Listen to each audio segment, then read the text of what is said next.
A nombre del Consejo Nacional para Prevenir la Discriminación, les damos la bienvenida al ciclo de conversatorios 2025, México es diversidad, inclusión y derechos. Esta vez con el tema Personas mayores que viven con VIH. Yo soy el Dr. Ricardo Baruch, presidente de la Asamblea de CONAPRED.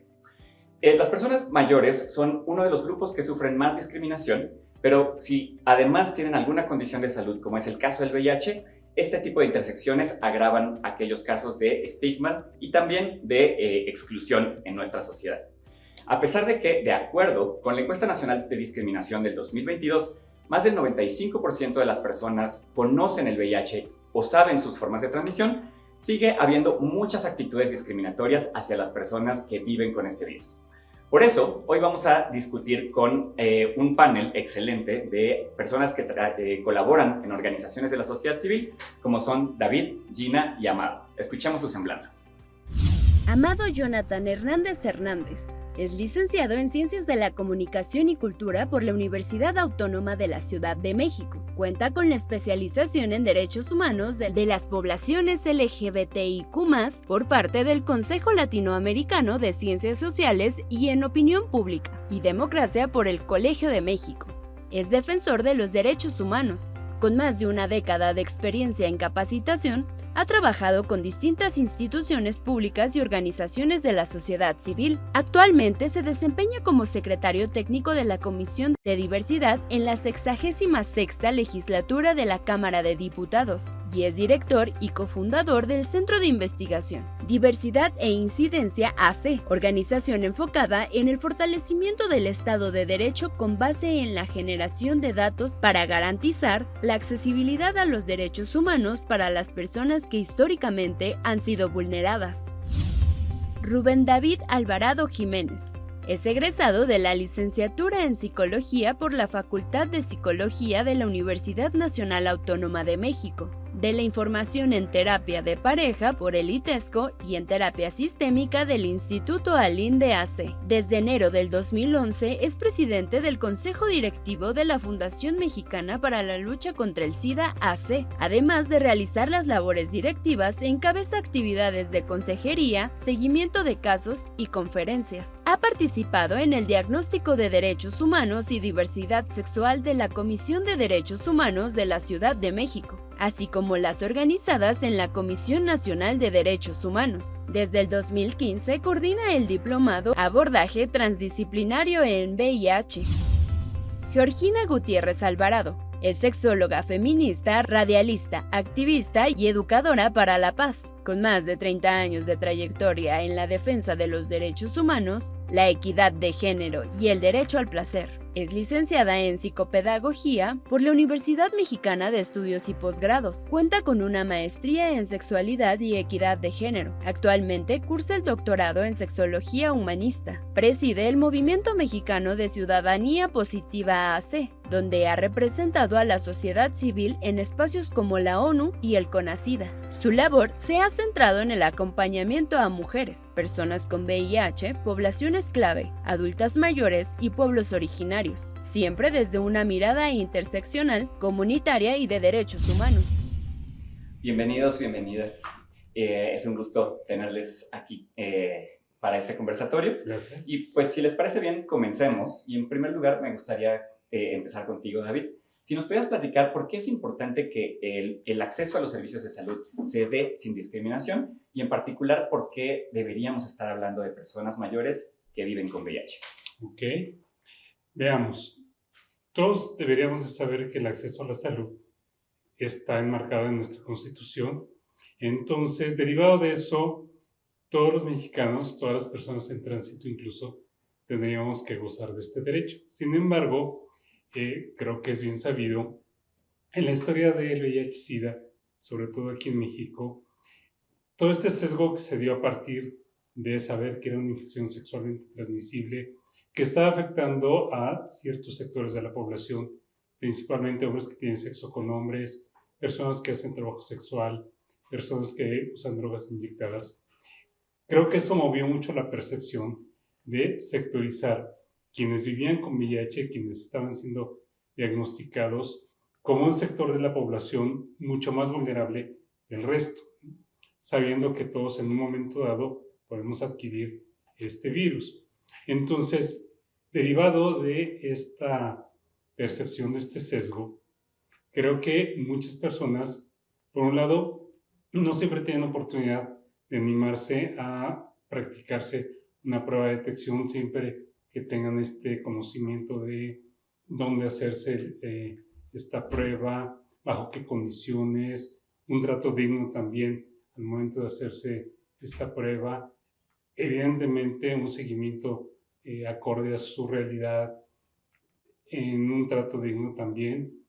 Y entonces, cuando la gente se enfrenta a hacerse esta prueba y en su caso tiene un diagnóstico positivo, el servicio de salud a veces no es de tan buena calidad. A veces el personal de salud que carece de esta información hace un maltrato de las personas, y esto creo que influye mucho para que alguien que viva con VIH, por un lado, aprenda de esta condición de vida, de esta condición de salud, y sobre todo, que sea una persona que ejerza su derecho a un trato digno, humanitario y sobre todo de calidad, ¿no? Sabemos que por desgracia el sector salud está muy castigado en cuanto a presupuesto. Creo que podremos luego hablar del acceso al tratamiento, pruebas de seguimiento, etc.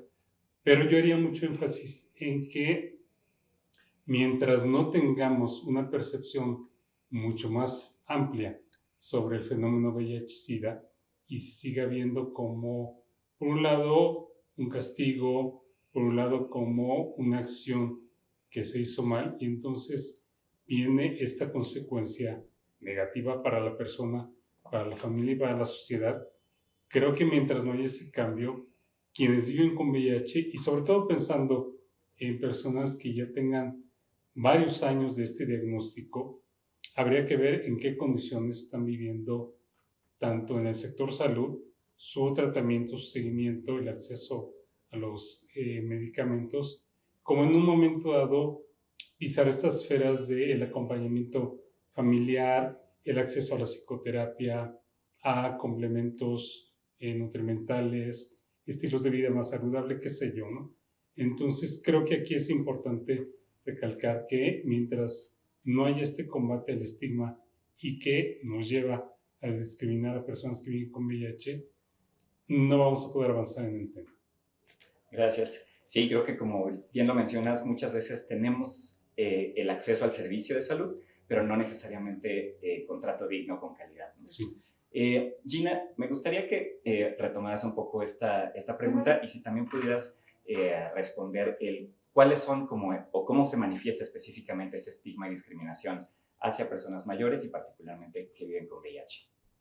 Bueno, fíjate, Ricardo, que lo primero que me gustaría anotar es que ya hay desde estas fechas conmemorativas, ¿no? Ya retoman, quiero mencionarla, el 18 de septiembre, dice, para centrarse en el creciente número de personas que debido a los importantes avances en el tratamiento del VIH viven largas vidas y plenas con el VIH.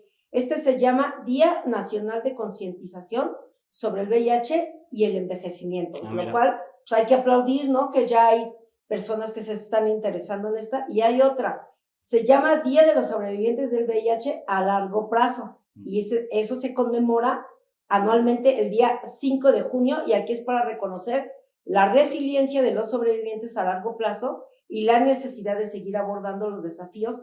Fíjate qué importante, tanto mentales como físicos, porque también creo que el abordaje en el tema del VIH, no solo en personas adultas mayores, ¿no?, sino de cualquier edad, siempre estuvo centrado en la cuestión física y olvidamos la salud mental, pues que es una parte súper importante del ser humano, con y sin VIH, ¿no? Entonces yo creo que esta parte dice que cómo este bienestar tendría que estar, es gracias también a décadas de manejo exitoso de la enfermedad.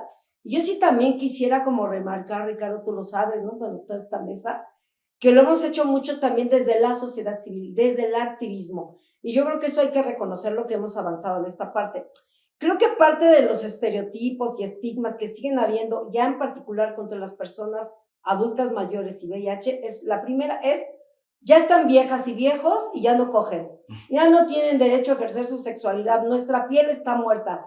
Y me incluyo porque tengo 64 años, ¿no? Y yo les quiero decir, en primera persona que sigo sintiendo, sigo teniendo placer y yo digo que hasta el último día de mi vida quiero morir cogiendo, ¿no? Entonces yo creo que primero es recuperar nuestros derechos a ejercer la sexualidad y quitar este primer estigma. Pues ahí están viejitos, ¿no? El otro yo creo que ya vivieron su vida, ¿no? Ya no son prioridad para las agendas públicas, para la salud pública, pues seguimos pagando impuestos, ¿no? Hasta el último día que nos morimos. Entonces yo creo que esa parte también. Y la otra es como, este mito nos deshumaniza también, ¿no? Y nos va como cercenando nuestros derechos, además del derecho a la salud, del que ya habló David, ¿no? Desde los derechos humanos, desde una atención digna, sin prejuicio. Y estoy recordando que ayer hablaba con una compañera que tiene 32 años viviendo con VIH y dice que tuvo que ir por un medicamento con su médico familiar, que ya no se lo quisieron dar el segundo nivel. Dijo, bueno, si me lo dan no voy a armar, ¿no? Gritos y sombras. Fue y le dijo al doctor, y el doctor le dijo, sí. Pero lo primero que le pregunta es, oiga, ¿y usted cómo adquirió el VIH? ¿No? Como si la forma de adquirirlo fuera a hacer una diferencia en su tratamiento clínico, ¿no? Y en darle el medicamento secundario que le iba a dar, no siquiera su tratamiento antirretroviral, ¿no? Y entonces me dice, Gina, me agarró en mis 5.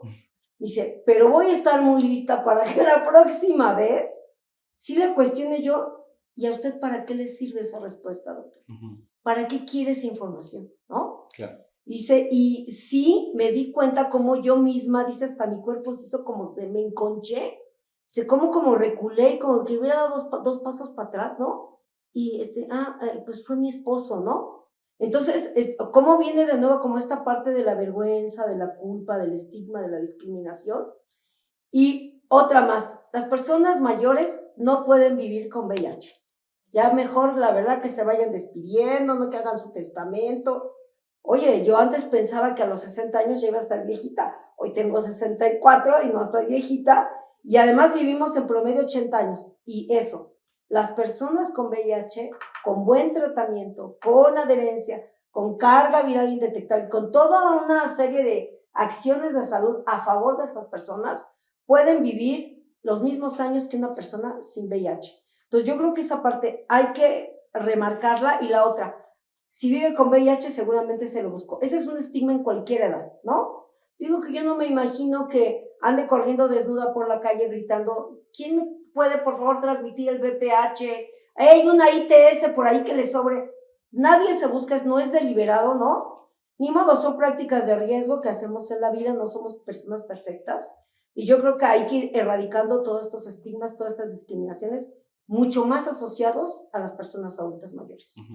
Claro, muchas gracias por recalcar esta parte y efectivamente antes no hablábamos tanto de personas mayores con VIH, quizás porque la expectativa de vida era menor o porque las personas no tenían tanto tiempo viviendo con el virus y ahora pues sabemos que hay personas aquí en México que ya llevan 40 años viviendo con VIH y obviamente pues hay nuevos retos tanto en los servicios de salud como en la parte de derechos, ¿no? Amado, ¿y tú qué piensas que se puede hacer justamente para evitar que existan estas actitudes que estigmatizan y discriminan a las personas mayores con VIH? Me gustaría primero mencionar dos cosas. Si bien decían el derecho a la salud es un derecho consagrado en la Constitución, hasta 2019 tenemos derecho a la educación integral de la sexualidad. ¿Eso qué quiere decir? Que las personas hoy que son adultas mayores en México no tuvieron educación sexual en una etapa importante de sus vidas. ¿Eso qué quiere decir? Que puedes ser una persona adulta mayor sin VIH, pero también sin la educación y los insumos necesarios para poder prevenir la transmisión del virus, ¿no? Entonces me parece que ahí justo hay que quitar el edadismo, ¿no? De que solo los jóvenes tienen que tener prevención en materia de VIH. Hoy hemos visto que la UNAM, por ejemplo, ha hecho un convenio súper exitoso con el Instituto Mexicano de Seguro Social para personas jóvenes, pero no estamos viendo ese tipo de convenios con el Instituto de Personas Adultas Mayores, por ejemplo, ¿no? Otro gran reto que me parece que enfrentamos en México tiene que ver que nuestra población va a tener una curva. Y en 15 años vamos a ser un país de viejos y de viejas y de viejes, ¿no? Y eso implica que la inversión pública deberá aumentar, ¿no? Versus eso, hoy nos enteramos que la Cámara de Diputados Se prevé una reducción al presupuesto del 2026 en materia de salud con un programa que pretende homologar distintos criterios de salud, ¿no? Entonces me parece que ahí pues la lógica no necesariamente es la más acertada ni la más contundente para atender la variedad de necesidades que vamos a enfrentar, no solo las personas adultas mayores que posiblemente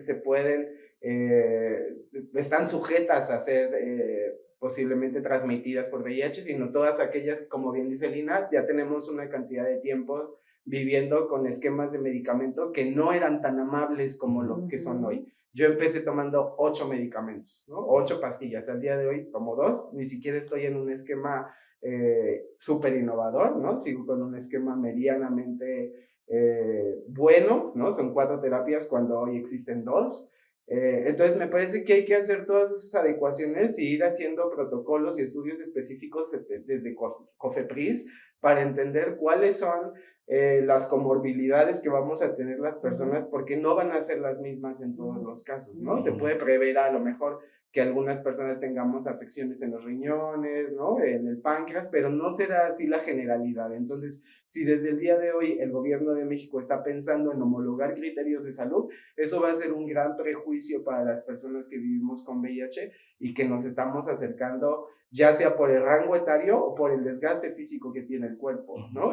Hablar de adultos mayores con VIH no necesariamente es en términos de rango etario, no necesariamente tienes que tener 60 años cumplidos, sino el desgaste físico que sufre un cuerpo que ha sido medicado desde muy temprana edad con medicamentos altamente potentes y dañinos para los órganos, pues no es algo que se esté considerando en las discusiones, ¿no? Entonces me parece que de entrada eso sería el primer prejuicio que tendríamos que eliminar. No todas las personas adultas mayores que viven con VIH están en la misma situación o en la misma condición y necesidades de atención. Claro. Sí, y ahí es donde se nota que, por ejemplo, hay un avance en las tecnologías biomédicas para la prevención, para el tratamiento, pero en materia de discriminación pareciera que seguimos en los años 80, ¿no? Y en ese sentido, me gustaría pedirles una reflexión en donde nos puedan compartir, pues, ustedes desde su organización o desde donde elaboran, pues, qué están haciendo para luchar contra la discriminación y los prejuicios, y también, pues, qué debería hacer la sociedad o el gobierno respecto a este tema.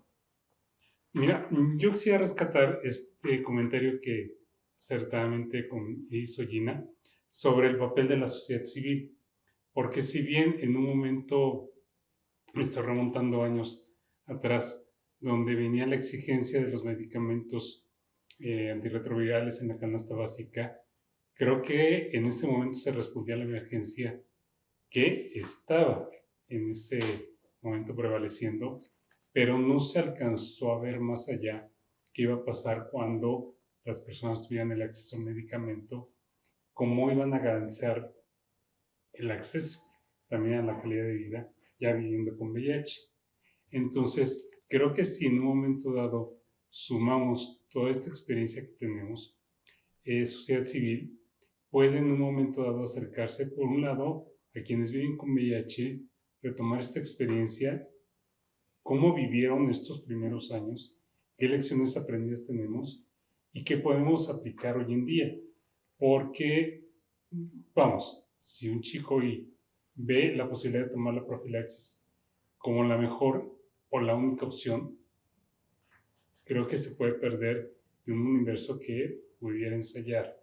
Entonces, parte de lo que hacemos siempre es retomar mucho esta experiencia, también trabajar con las nuevas generaciones para que vean un poco en esta retrospectiva qué sucedió años atrás para que hoy puedan exigir una profilaxis, puedan exigir un tratamiento de calidad y en general mejorar su calidad de vida.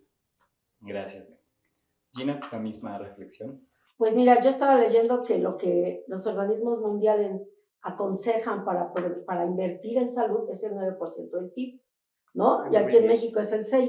Y con lo que me acabas de decir, pues no me quiero asustar que retrocedamos. Yo diría que hay que revisar, ¿no? O sea, que no todo tiene que ser desde los programas sociales, porque hemos transitado por un camino para construir democracia. y para construir y erradicar la discriminación también hacia las personas con VIH, como retomando el tema, ¿no? Entonces yo creo que como Movimiento Mexicano de Ciudadanía Positiva, también hay que nombrar a todos los sistemas de seguridad social que siguen atendiendo en este país, porque en cualquier mesa siempre digo el IMSS, y yo que tengo mucho trabajo en el ISSSTE, digo, hay que recordar que el ISSSTE también tiene una responsabilidad, y ha habido un chorro de desabasto toda esta semana, ¿no? Y mandamos un oficio, por ejemplo, hablando de la incidencia, y nos contestan y nos dicen todo está bien, y yo digo, ¿cómo mi WhatsApp dice que hay desabasto, que me lastima y me daña y me hace enojar muchísimo? Digo, entonces no estamos cambiando nada, entonces yo creo que hay que seguir incidiendo, pues, ¿no? Trabajando desde la educación, y quiero sí retomarlo desde la población a la cual nos invitan a abordar en esta plática, que es las personas mayores, y sí estoy de acuerdo con Amado, ¿no? No es lo mismo ser una persona mayor en la ciudad que en lo rural, y eso también marca. Y yo creo que yo lo que invitaría es, y yo quiero leerlo porque lo escribí, ¿no? Adelante. Mi mensaje final dice, es claro, dejar de lado la compasión selectiva y construir una ética del cuidado digna, libre de moralismos y prejuicios. Las personas mayores que viven con VIH no son un grupo del pasado, son parte activa del presente y del futuro. Erradicar las narrativas discriminatorias implica cambiar no solo las palabras, sino también las estructuras que las sostienen. Es fundamental hablar sobre el acceso a la salud sin discriminación para las personas mayores con VIH, y yo agregaría en cualquier lugar del país y con las mismas, con el mismo acceso y derechos, ¿no? Pues ya que la discriminación y el estigma asociados con el VIH pueden crear barreras significativas para acceder a servicios de salud esenciales, afectar negativamente su calidad de vida y limitar su capacidad para envejecer con dignidad. Entonces yo creo que toda esta parte hay que siempre tenerla en cuenta a la hora que negociamos en las mesas en las que nos movemos. Y bueno, pues siempre pedirle al CONAPRED que recuerde estos temas, ¿no? Que gracias, que qué bueno. Agradecer la invitación de nuevo, es la segunda vez que me invitan. Y yo creo que es esta parte, ¿no? Seguir pujando, incidiendo, poniendo el dedo en la llaga y recordarle al gobierno que somos aliadas. La sociedad civil somos una alianza, que cuando articulamos la respuesta fuimos sumamente efectivas, que no nos vean como enemigas, que de verdad que olviden estos 6 años anteriores que nos vivieron como con el odio acendrado, no sé por qué. Yo siempre hago una broma que un enero le quitó una novia a alguien del gobierno. Ese siempre hago esa broma, ¿no? Y por eso nos odian desde el gobierno. No desde todos los espacios, ¿no? En el CONAPRED nos invitan y todo esto, y yo hablo siempre sin tapujos, y yo creo que es esa parte, de veras invitar también a la doctora Claudia Sheinbaum a que nos vea como sus aliadas. Somos personas expertas en el tema, aprovechen nuestro expertise, tenemos algunas casi 40 años en este tema, Ricardo. Que nos aprovechen, que no nos echen al bote de la basura. Y yo creo que de esa parte podemos coadyuvar a una mejor respuesta efectiva, también desde la PrEP, desde la PEP, y todas estas otras estrategias para hacer prevención, que son novedosas, innovadoras, y que todos los sistemas de salud tienen la obligación de brindarlas, no solo el IMSS, el ISSSTE, la Secretaría de Salud, ¿no? La UNAM ahorita también vi que está haciendo un esfuerzo. Entonces yo creo que todas las instituciones de este país tienen que responder ante la prevención y cumplir la meta de la ONU-SIDA, erradicar el VIH en 2030. Muchas gracias, Gina. ¿Amado? Híjole, complicado, pero me parece que lo primero es, dicen en la política, crear soluciones de alto calado. México no tiene una ley general de atención al VIH, ¿no? La atención al VIH en nuestro país ha sido una suerte de voluntades políticas a través de decretos. Existe esa misma posibilidad de que en algunos años pueda llegar la extrema derecha a nuestro país. Y que con un decreto, como el que ha firmado Donald Trump en aquel país vecino de América del Norte, eche atrás los 40 años de lucha de la sociedad civil, los compromisos y la buena voluntad de las instituciones de gobierno como CONAPRED, y eso obliga al Estado mexicano, pero también a les activistas, a pensar en estrategias que no sean fácilmente reversibles. Y me parece que eso nos invita a pensar en una ley general de atención a la prevención y la atención del VIH y el SIDA en México.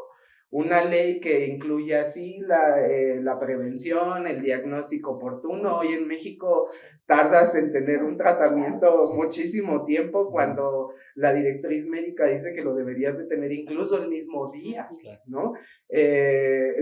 Vamos, si es en otros estados, a veces estamos hablando de 3 meses para que una persona pueda recibir su medicamento antirretroviral. Entonces, me parece que nos urge una ley general de atención al VIH en México, pero también nos urge transversalizar el tema de VIH en otras áreas, ¿no? Específicamente en el campo laboral.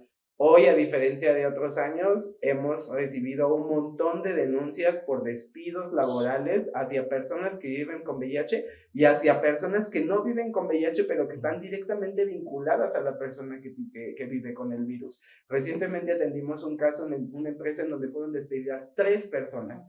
Una que salió diagnosticada y 2 más que le defendieron, que corrieron justamente porque pensaban que posiblemente también podrían vivir con el VIH. Pareciera que esas cosas están olvidadas en nuestro país o que las hemos superado, pero la realidad es que no. Esos estigmas en lo laboral, en lo médico, el mismo INEGI ha dicho que el 48.9% de las personas LGBTIQ+, no asistimos a un sistema de salud público por temor a ser discriminadas, porque no saben cómo atendernos o porque van incluso a estigmatizar nuestros procesos de salud.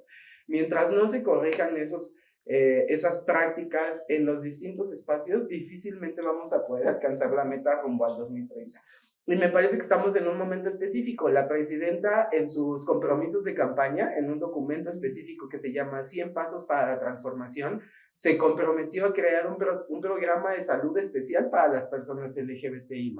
¿Y por qué hablo de personas LGBTI+? Porque el 80% de los casos está concentrada en el grupo poblacional de hombres que tenemos sexo con otros hombres, ¿no? Aunque no es exclusivo, un virus que solamente pueda ser un problema para nuestras poblaciones, sí está focalizado ahí por razones del estigma y la discriminación.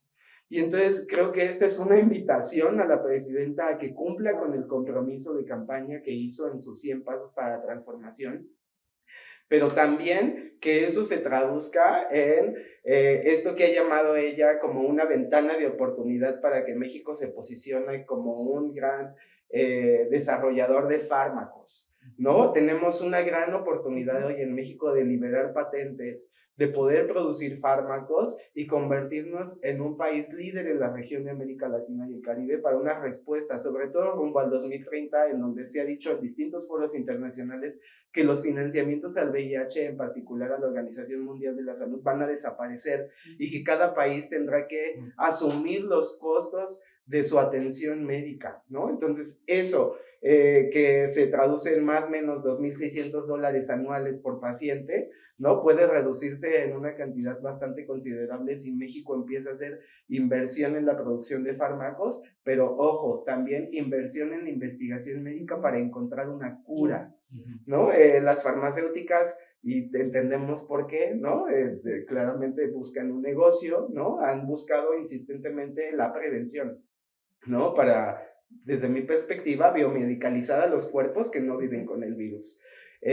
No es algo que yo comparta, ¿no? Pero bueno, ahí está, es una solución, se acompaña. Sin embargo, la exigencia sigue siendo la misma. Las personas que vivimos con VIH exigimos una cura, como se ha generado una cura para otros padecimientos y otras condiciones de vida. Claro, no, y qué bueno que mencionas esta cuestión de que el VIH no es solamente un tema que le compete al sector salud, sino que tiene que ver con el sector del trabajo, ¿no? Incluso el sector educativo, como mencionaban, respecto a la educación integral en sexualidad, y a muchos otros, ¿no? El de las mujeres, el de, por supuesto, el Instituto de Personas Adultas Mayores, que pues, como ya lo explicaron, pues tiene mucho que hacer también. Y bueno, creo que nos queda tiempo para un minuto de conclusión, entonces si quisieran dar como algún último mensaje, y sobre todo pensando en esto que ya mencionaban, de cómo asegurarnos que no solamente hay una buena expectativa de vida, sino que más bien esta expectativa de vida es con calidad y con apego a los derechos de todas las personas. Yo cerraría con esta idea de que sigue habiendo muchas aristas en el tema de VIH, desde la prevención hasta la atención, y específicamente con población adulta y adulta mayor. Creo que hay una gran deuda para que esta calidad de vida realmente se alcance. Por desgracia, mientras sigamos viendo que la población económicamente y sexualmente es la mayoritaria, el foco de atención desde lo económico, lo político, lo social, el entretenimiento, etc., creo que mientras no se cambie esta visión, tanto desde las partes gubernamentales, las partes que tengan que hacer, digamos, este cambio, no vamos a poder realmente alcanzar ese momento. Gracias. Jim. Pues a mí me gustaría retomar un poquito lo que está diciendo Amado, y me estoy acordando de la última conferencia internacional de SIDA allá en Montreal, Canadá, y que hubo un grito y una consigna de la cura no es locura, ¿no? Entonces yo sí creo que hay que seguir trabajando en eso y no convertirlos en crónico-degenerativos, ¿no? De por vida. Y pues me eché por ahí un diplomado en salud colectiva y decía uno de los ponentes, antes se trabajaba para curar, ahora se trabaja la investigación para hacerlos crónico-degenerativos y seguir beneficiando a la industria química farmacéutica, ¿no? Entonces yo creo que si desde el gobierno hacen esta serie de investigaciones, pues podríamos estar mucho más protegidos porque en esencia habría justicia social ahí detrás de todo esto, ¿no? Entonces yo sí creo que hay que seguir caminando por el acceso a la justicia social que nos toque a todas y a todos, ¿no? Por supuesto las personas con VIH que son el tema de esta mesa, de este conversatorio, y sobre todo recordar también que en algún momento México fuimos autosuficientes en vacunas, es decir, que lo sabemos hacer. Entonces yo creo que hay que volvernos a creer, y esa parte yo también se la compro a la doctora Sheinbaum, ¿no? Que hay que seguir invirtiendo en esta parte, hay que creer pues en la gente por la que votamos, y sí o no, pero ya están ahí y están administrando este país. Entonces yo de nuevo les digo, la sociedad civil, los activistas tenemos tendida la mano para seguir trabajando de manera conjunta y articular la respuesta en este país. Gracias, Gina. Amado. Yo dos cosas. Primero, atender la salud mental, ¿no? Hoy sabemos que al menos la mitad de las personas LGBTIQ+ hemos intentado alguna vez en contra de nuestra vida, y eso se va a recrudecer cuando seamos personas adultas mayores, sobre todo porque muchas de esas personas que vivimos con VIH desde muy jóvenes fuimos expulsadas del hogar, no tenemos una red de apoyo emocional como cualquier otra persona heterosexual promedio, ¿no? Con papá, mamá, hermanos, familia ampliada. Nuestra familia es social y muchas veces vive los mismos problemas de salud, los mismos problemas psicoemocionales que nosotros. Entonces, me parece que ahí hay una invitación al gobierno mexicano a trabajar en materia de salud mental, ¿no? México durante 12 años invirtió $152 millones a través del CENSIDA en programas de contratación social, por la relevancia que implica la acción comunitaria, no solo para el diagnóstico, para el acompañamiento, ¿no? Para la referencia, contrarreferencia, es decir, el acompañamiento de la sociedad civil organizada, ya sea de manera institucional bajo una asociación civil o de manera colectiva y de manera irregular, ¿no? Como muchas personas se aglutinan, me parece que es no solo un mecanismo efectivo para construir sociedades más pacíficas y resilientes, sino también un mecanismo muy eficiente que incluso ONU-SIDA lo ha mencionado una cantidad de veces innumerable para poder dar una atención certera a la respuesta y poder cumplir los objetivos que aparte la presidenta Claudia Sheinbaum tendrá que dar cuenta de ello en el 2030 al final de su gobierno, de tener el 95% de personas diagnosticadas en el país y con diagnóstico y en fase de indetectabilidad, ¿no? Y me parece que si no se compromete y no entiende que lo debe de hacer de la mano de la sociedad civil organizada, difícilmente vamos a poder cumplir los objetivos, no solo el gobierno, sino el país en su complejidad, ¿no? Claro. Entonces, esas dos cosas. Pues muchísimas gracias. Creo que comentaron muchos temas pendientes, ¿no? en la agenda, y me gustaría quedarme justo con este último punto que mencionas, Amado, antes de despedirnos, respecto a la importancia, ¿no? de trabajar en conjunto, tanto los diferentes niveles de gobierno, sociedad civil, la academia, los medios de comunicación e incluso el sector privado. Y bueno, pues también me gustaría agradecerles a ustedes que vieron este conversatorio. Existen otros conversatorios pues como parte de esta serie, así que les invitamos a revisar los videos en las distintas redes sociales de CONAPRED y pues también recordar que pues como ya lo mencionaron nuestros invitadas, pues existe todavía algunas situaciones de estigma, discriminación hacia las personas que viven con VIH y hacia las personas adultas mayores, así que pues también les invitamos a que se acerquen a CONAPRED, ya sea por asesoría para poner una queja, debido a que pues también es importante que usemos a las distintas instituciones que protegen los derechos humanos. Entonces, pues yo me despido, soy Ricardo Baruch de la Asamblea Consultiva del CONAPRED y pues le agradezco también a todo el equipo técnico detrás de este video y por supuesto a nuestros y nuestra panelista. Gracias. Gracias.